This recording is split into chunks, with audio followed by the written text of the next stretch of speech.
I'm Sylvia Reed, 30 years old, and I never thought my family would turn a celebration into a public humiliation. Picture this: a glittering hotel ballroom in Philadelphia packed with tailored suits and forced smiles for my dad's 30th anniversary of his hotel chain. Crystal chandeliers gleamed, champagne flowed, and there I was trying to blend in despite the whispers. My family owns a string of luxury hotels, and I've always been the odd one out chasing a career they can't stand. That night, I thought I'd just grit my teeth through another awkward evening. I was wrong. The room buzzed as my dad took the stage, his voice booming with pride about his legacy. Then his eyes locked on me. "Some people," he said, his tone ice cold, "are an embarrassment to this family." The crowd went silent. My sister smirked, leaning back in her chair like she'd been waiting for this.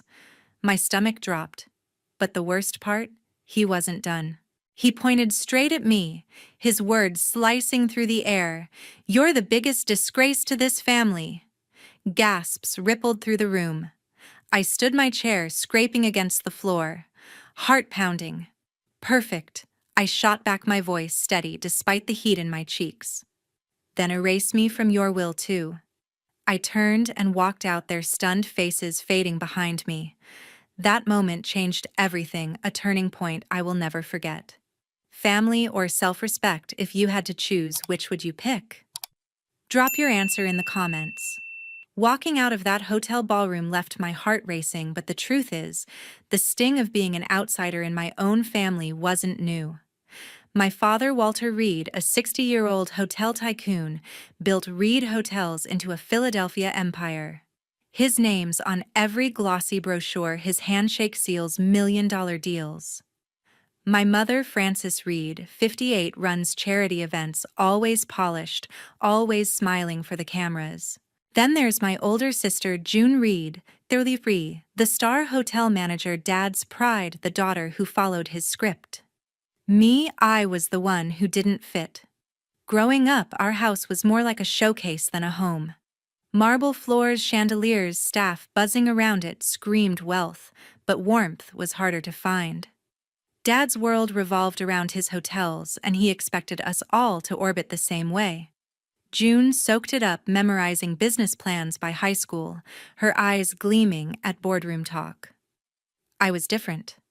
I'd sneak off with a microphone recording stories, playing with sound. By 12, I was hooked on telling stories through audio, dreaming of a career in podcasting. My first studio was a blanket fort with a cheap recorder where I'd narrate made-up adventures. It felt like freedom. But freedom wasn't part of Dad's plan. Podcasting, he'd scoff at dinner, his fork pausing midair. "That's not a career, it's a hobby for kids who can't commit." June would roll her eyes, tossing her hair, her smirk saying she agreed. Mom stayed quiet, her gaze fixed on her plate, avoiding the tension. I'd bite my tongue, my face hot, knowing they saw me as a failure. My Aunt Lillian Reed, a 55-year-old art teacher, was the only one who got it. She'd slip me old radio tapes whispering, "Keep creating, Sylvia." Her encouragement was a lifeline, but it couldn't drown out Dad's disapproval. High school was when the rift really grew. June was valedictorian captain of everything, already shadowing Dad at work. I was the kid with headphones editing audio in the library, dodging questions about my future. When I chose media studies over business in college, Dad's face went stone cold. "You're throwing away your legacy," he said, his voice low, like I'd betrayed him. June didn't hold back either. She'd call my dreams cute in a way that made my skin crawl. Mom tried to smooth things over, saying, "Maybe you can do both." But her words felt hollow. I wasn't going to be a hotel heiress. I wanted to tell stories that mattered. By my mid-20s, I'd started a small podcast, City Voices, sharing Philly's untold stories. It wasn't big, but every download felt like a win. I'd pour hours into interviews, editing late into the night, my boyfriend, Colin Fisher, a 32-year-old filmmaker, cheering me on. He'd say, "You're building something real, Sylvia." But at family gatherings, my work was a punchline. Dad would change the subject when I mentioned it. June would snicker about internet nonsense, and Mom would offer a tight smile like she pitied me. The message was clear: I wasn't living up to the Reed name. Lillian was my refuge. We'd meet at her tiny apartment walls covered in student art and talk about creativity over coffee. "Your dad's wrong," she'd say, her eyes fierce. "You don't need his approval to shine." But it still hurt. Every family dinner felt like a trial, June boasting about hotel expansions, Dad nodding proudly, me shrinking into my chair. I'd leave those nights feeling like a ghost in my own life, my passion dismissed as a childish phase. They didn't see me, not really. And the worst part, I started to wonder if they were right. Rebuilding my life meant facing battles I'd avoided for years. Dad and June had a new mission: drag me into Reed hotels no matter what I wanted. Our family's flagship restaurant, a sleek dining hall in one of their Philadelphia hotels, became the stage for their campaign. Every dinner there felt like an ambush, with polished waiters hovering and tension thick enough to cut. It started subtly. At one dinner, Dad leaned across the table, his voice calm but pointed. "Sylvia, you're wasting your potential," he said, slicing his steak. "Marketing for Reed Hotels would give you stability." I clenched my fork, my podcast's growing audience flashing in my mind. City Voices had just hit 5,000 downloads, a small victory I'd worked nights to earn. "I'm doing fine," I replied, keeping my tone even. June snorted, tossing her napkin down. "Fine. Your little hobby won't pay the bills." Her words stung, but I swallowed my retort, not wanting to escalate. Weeks later, the attacks got bolder. During another dinner, June bragged about landing a new hotel contract, her eyes flicking to me with a smug grin. "Some of us actually contribute to the family," she said. Dad nodded his approval, loud in his silence toward me. I spoke up, mentioning a local artist I'd interviewed for my podcast, hoping they'd listen. Dad cut me off. "That's not real work," he snapped. "You're embarrassing yourself." Mom shifted in her seat, her lips parting, but she said nothing. I felt my chest tighten, my pride bruised but intact. Aunt Lillian was my anchor. After one particularly brutal dinner, I met her at a coffee shop. "They're wrong about you," she said, her voice firm, pushing a sketchbook aside. "Your podcast is art, Sylvia. Don't let them dim that." Her words kept me going, but the pressure was relentless. Colin, my boyfriend, saw it too. One night, as we edited an episode together, he squeezed my hand. "You're killing it," he said. "They just don't get it." His support was everything, but it couldn't shield me from the next blow. The worst came at a family dinner 2 months before the anniversary party. Dad had invited top hotel managers, turning the meal into a showcase for June. She stood detailing plans for a new location, her confidence radiating. Then Dad turned to me, his gaze cold. "Sylvia, it's time to stop playing around," he said, loud enough for everyone to hear. "Join marketing or you're cut off. No trust fund, no support." The table went quiet. June's lips curled, her victory clear. I pushed my chair back, my voice steady. "I don't need your money," I said. "I'm building something real." Mom's eyes widened, but she stayed silent. The managers exchanged glances, awkwardness hanging heavy. I left that night shaken but resolute. My podcast was gaining traction. Local media had even mentioned City Voices in a blog. I wasn't about to trade that for a desk job I'd hate. But Dad's ultimatum echoed in my head, and June's constant comparisons made it worse. Every jab, every sneer built a wall between me and the family. Aunt Lillian texted me after saying, "Stay true to yourself." I clung to that, but the dinners kept coming, each one a reminder that I was the odd one out. The final straw was a week before the party. June cornered me at the restaurant, her voice low. "You're dragging our name down," she hissed. "Why can't you be more like me?" I stared her down, my patience gone. "Because I'm not you," I shot back. Dad overheard, his face hardening, but I didn't care anymore. I was done bending. That defiance carried me into the anniversary party, where everything would finally break. The grand ballroom in our flagship Philadelphia hotel buzzed with over 200 guests, investors, managers, local bigwigs, all toasting Dad's legacy.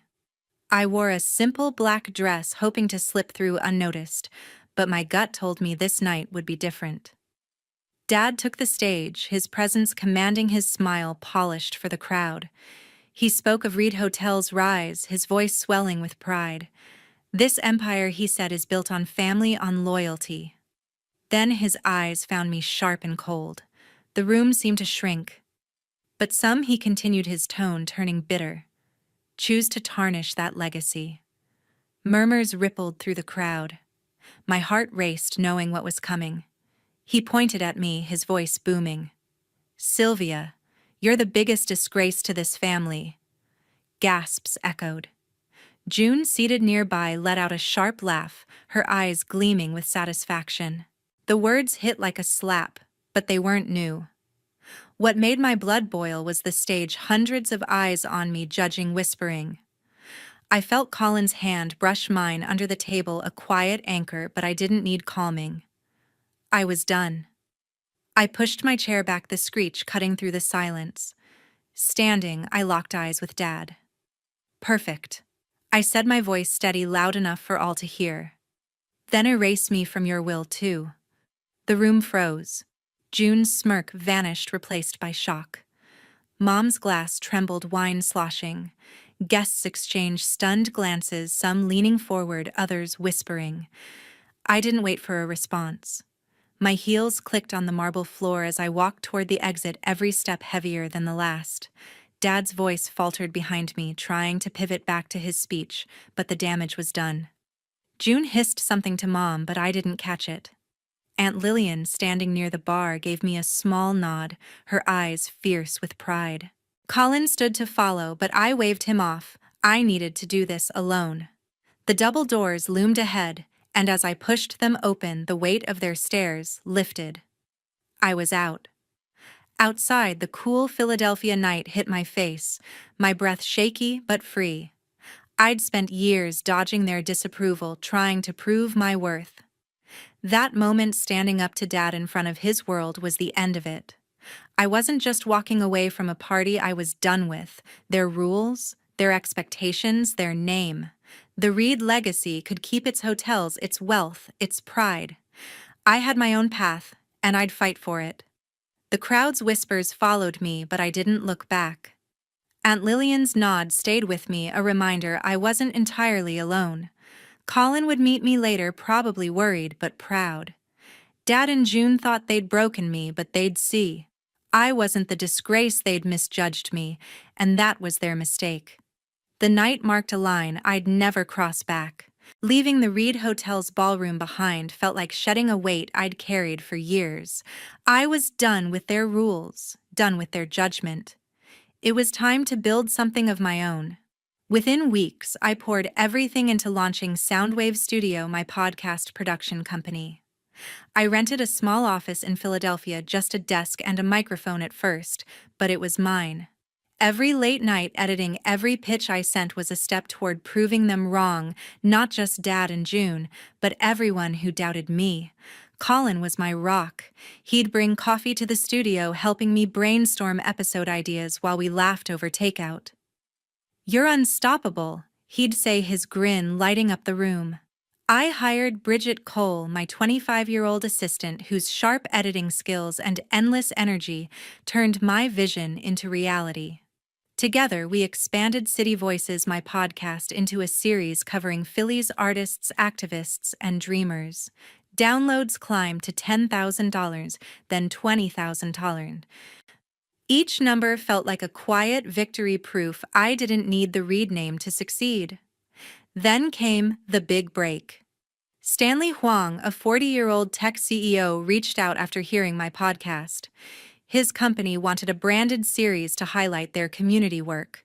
We met at a sleek downtown cafe, his enthusiasm contagious. "Your voice cuts through," he said, offering a contract worth 6 figures. I signed, my hands shaking with excitement. Soundwave Studio was no longer just a dream, it was real, with clients and a growing reputation. Bridget and I celebrated with cheap wine toasting to new beginnings, but success drew shadows. Marina Choi, a 35-year-old podcast producer, ran a rival studio in Philly. I'd met her at industry events, her polished smile hiding a competitive edge. Soon after the Stanley deal, whispers started online. A blog post claimed I'd stolen clients with shady tactics. Another hinted I'd faked my podcast stats. The comments stung. People I'd never met called me a fraud. I recognized Marina's handiwork. Her studio had pitched to Stanley and lost. Bridget found a pattern. Anonymous accounts tied to Marina's team were spreading the rumors. My inbox filled with skeptical emails from potential clients, and a small sponsor pulled out citing concerns. I was furious but focused. "We'll prove them wrong," I told Bridget, my voice firm. We doubled down, releasing a new episode featuring a local musician whose story went viral, pushing City Voices to 50,000 downloads. Stanley called to confirm his support, unfazed by the gossip. "I trust your work," he said. That kept me going.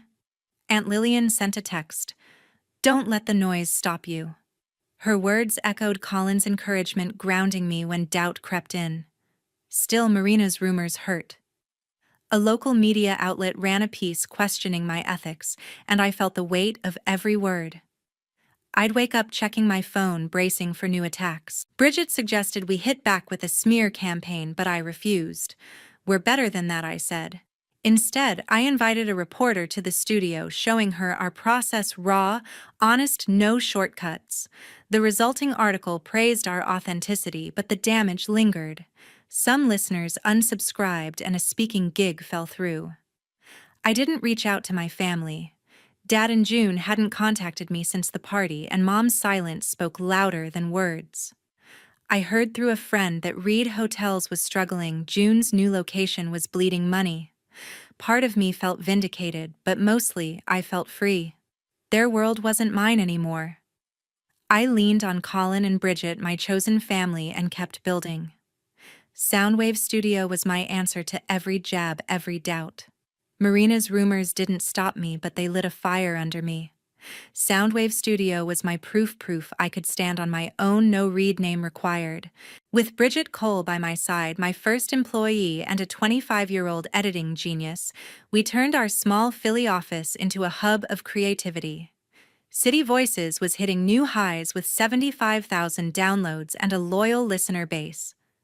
We hired 2 more editors, cramped but buzzing with energy, and landed a deal with a local theater group for a narrative series. Every contract, every episode felt like a middle finger to the doubts Dad and June had thrown at me. Bridget was relentless. She'd stay late tweaking audio, her headphones on, coffee cups piling up. "We're building an empire," she'd say, half joking, her eyes bright with focus. Colin pitched in 2 filming promo clips for our social media, his camera catching the raw passion of our work. Aunt Lillian dropped by with homemade cookies, her voice warm. "You're doing what I always dreamed of," she said, her smile a quiet anchor. Their support kept me grounded, especially when the internet turned ugly again. Marina Choi wasn't done. Her rival studio, now losing ground to ours, launched a new wave of attacks. A podcasting forum post, thinly veiled, called "My Work Overhyped Fluff" and hinted I'd bribed clients for deals. Another anonymous tweet claimed I'd copied Marina's format. The accusations were baseless, but they spread fast. A potential sponsor emailed, hesitating, citing industry chatter. I felt my stomach twist, the old sting of being called a fraud creeping back. Bridget caught me staring at my screen, jaw tight. "Screw her," she said, slamming her laptop shut. "Let's drop a killer episode and shut them up." We did just that. Our next City Voices episode, a deep dive into a Philly chef's comeback story, hit 100,000 downloads in a week. Listeners flooded our inbox with praise, and a local radio station invited me for an interview. Stanley Huang, our tech CEO client, sent a note. "Your latest episode's a home run. Ignore the noise." His confidence bolstered mine, but Marina's tactics were relentless. A blogger, likely tipped off by her team, questioned my credentials, digging up my lack of a business degree. Not a real producer, the headline read. I wanted to scream, but I channeled it into work instead. I called a team meeting. Bridget and the new editors gathered in our tiny office, the hum of mics in the background. We don't play dirty, I said, my voice steady. We win by being better. We brainstormed a new series, Philly Rising, showcasing entrepreneurs like me, underdogs fighting for their dreams. The first episode, featuring a street artist, gained traction, fast trending on local social media. It wasn't just a win, it was a statement. Marina could throw shade, but Soundwave Studio was carving its own space. Still, the pressure wore on me. Late nights, I'd scroll through comments, wincing at the hate. Colin would pull me away, his hand on mine. "You're bigger than this," he'd say, his voice calm but firm. Aunt Lillian mailed me a sketch she'd drawn, a woman breaking free from chains. "That's you," her note read. Their belief kept me from cracking, but Marina's shadow loomed. A major podcast festival invited us to speak, but the organizer mentioned concerns about my reputation, clearly Marina's doing. We got the slot, but it felt like a fight for every inch. My family stayed distant. I heard Reed Hotels was faltering. June's expansion was a mess, bleeding cash. Mom sent a text, vague and cautious. "Hope you're okay." I didn't reply. Dad and June hadn't reached out, and I wasn't chasing them. With every hurdle cleared, I found my stride. A year after walking out of Reed Hotel's anniversary party, I stood on a stage in Philadelphia, clutching the Content Creator of the Year award from the National Podcast Association. The spotlight burned, but the weight of the trophy felt like a shield. City Voices had exploded to 200,000 downloads, and Soundwave Studio was now a name in the industry. Bridget, standing backstage, flashed a grin, her pride louder than the applause. Colin squeezed my hand before I stepped up, whispering, "You earned this." I scanned the crowd, half expecting to see Dad or June, but they weren't there. That absence stung less than I thought it would. My acceptance speech was short. "This is for anyone who's been told their dreams don't matter," I said, my voice steady. "Keep going." The crowd roared, and for the first time I felt untouchable. Backstage, Stanley Huang shook my hand, his smile wide. "You're the real deal," he said, his company's series now a hit. Bridget and our team celebrated late into the night, the studio's tiny office packed with laughter and music. Aunt Lillian sent a painting, a vibrant cityscape with my silhouette at the center. "My hero," her note read. That meant more than any award. Meanwhile, Reed Hotels was crumbling. A business journal ran a feature on their decline, pinning it on June's mismanagement. Her new location, hyped as a game changer, was a money pit, empty rooms, bad reviews, staff quitting. Investors pulled out, and Walter's name, once gold in Philly's business circles, was now a cautionary tale. A contact in the industry told me Dad had lost a major partnership after a public spat with a client. June's arrogance, once her strength, was now her downfall. I didn't gloat, but I felt a quiet justice. Their empire was fading while mine was rising. Mom reached out after the award, her email tentative. "I'm proud of you," she wrote, suggesting coffee. I stared at the message, my thumb hovering over reply. Part of me wanted to meet to hear her out, but the years of silence of her standing by while Dad and June tore me down held me back. I typed a polite response. "Thanks, but I'm okay." Dad sent a letter, formal and stiff, hinting at reconciliation, offering a place at Reed Hotels. I read it once, then tossed it. June didn't bother contacting me, and I didn't expect her to. Their world no longer had a hold on me. Marina Choi's rumors had faded. After our Philly Rising series went viral, her attacks lost traction.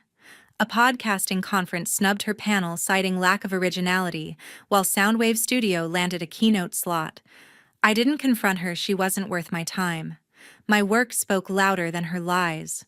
Bridget kept tabs, noting Marina's studio was struggling to keep clients. "Karma's real," she said, smirking over her laptop.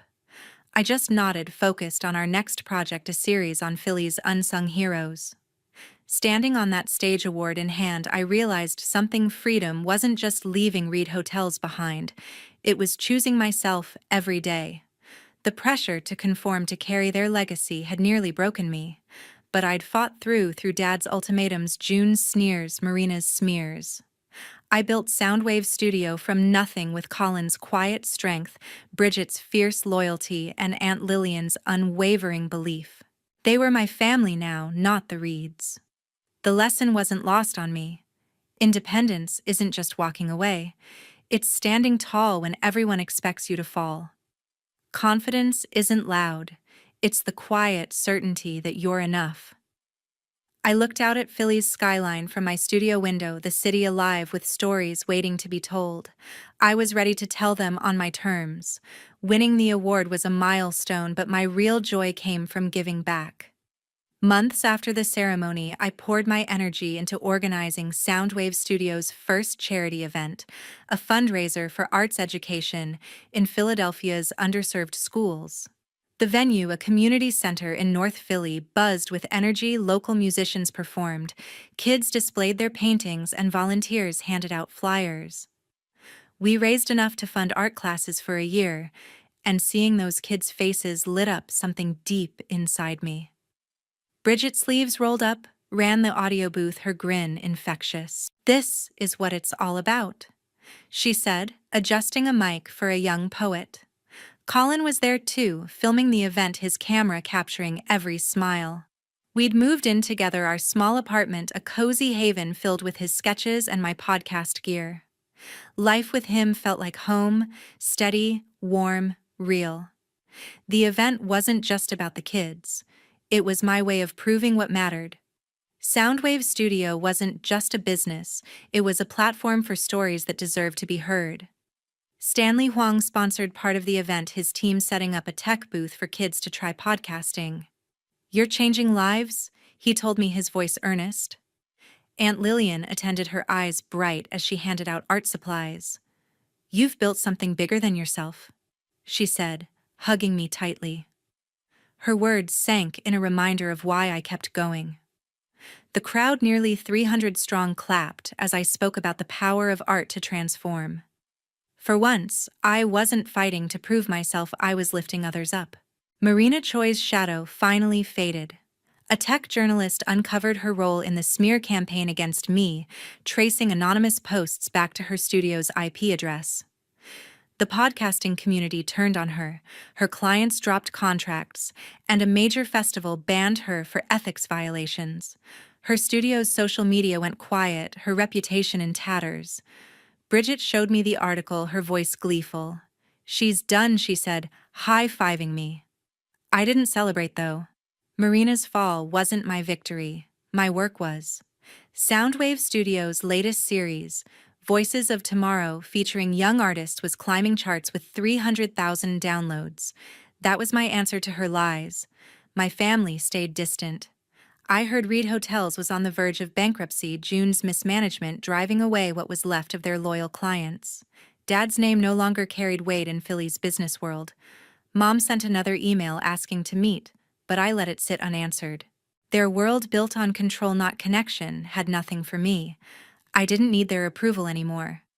Colin and I would spend evenings planning our next adventure, maybe a trip to record stories abroad. Bridget and the team were already pitching new series, our office now, a bigger space with sunlight streaming in. Aunt Lillian's paintings decorated the walls, each one a reminder of her belief in me. Looking back, I saw the truth, living authentically. Not chasing someone else's expectations was my freedom. Dad wanted me to fit his mold. June wanted me to fail. Marina wanted me erased. But I chose my own path, telling stories, building community, giving back. That choice brought me a happiness I never found in their world. The fundraiser's success wasn't just about the money raised, it was about the lives touched, the voices amplified. I learned that true fulfillment comes from contributing to something bigger, from staying true to who you are. Standing in that community center, watching kids laugh and create, I knew I'd found my purpose. Colin's hand in mine, Bridget's laughter in the background, the hum of a city full of stories. This was my life, and it was enough.